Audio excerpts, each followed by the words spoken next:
মহান রব্বুল আলামিন কঠিন মাহশরের দিন যেদিন আদালত প্রতিষ্ঠিত করবেন, বিচার কায়েম করবেন, প্রতিটা মানুষের জন্য চার জিনিস সাক্ষী হবে। প্রথম সাক্ষী হলো জমিন। ইয়াউমা ইযিন তুহাদ্দিসু আখবারাহা, জমিন তার বৃত্তান্ত বর্ণনা করবে।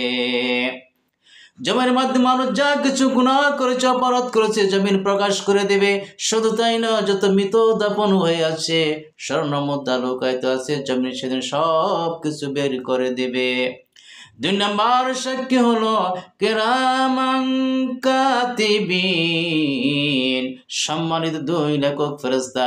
ডান কাদের ফেরেশতা নেক আমলগুলো লিখতেছে, বাম কাদের ফেরেশতা গুনাহগুলো লিখতেছে।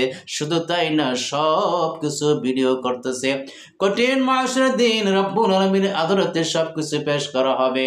তিন নম্বরের সাক্ষী হলো আল-ইয়াউমা নাখতিমু আলা আফওয়াহিহিম ওয়া তুকাল্লিমুনা আইদিহিম ওয়া তাশহাদু আরজুলুহুম বিমা কানু ইয়াকসিবুন।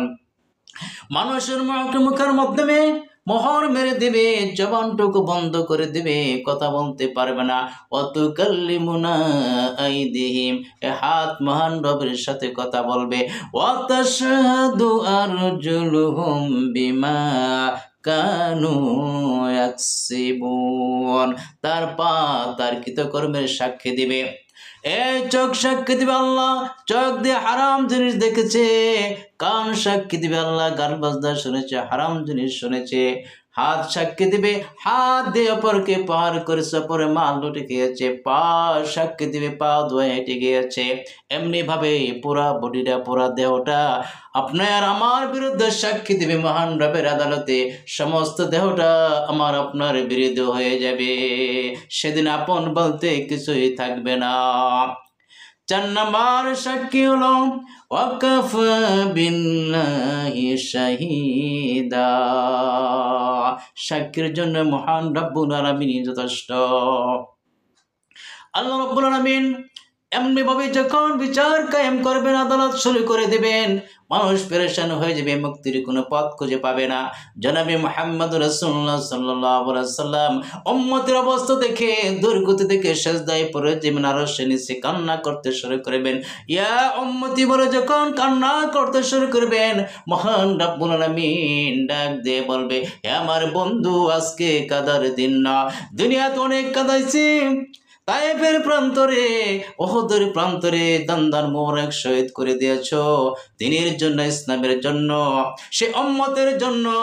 আজকে আমার আদালত থেকে সুপারিশ করুন, যাকে খুশি তাকে নিয়ে আপনি জান্নাতের মাধ্যমে প্রবেশ করুন।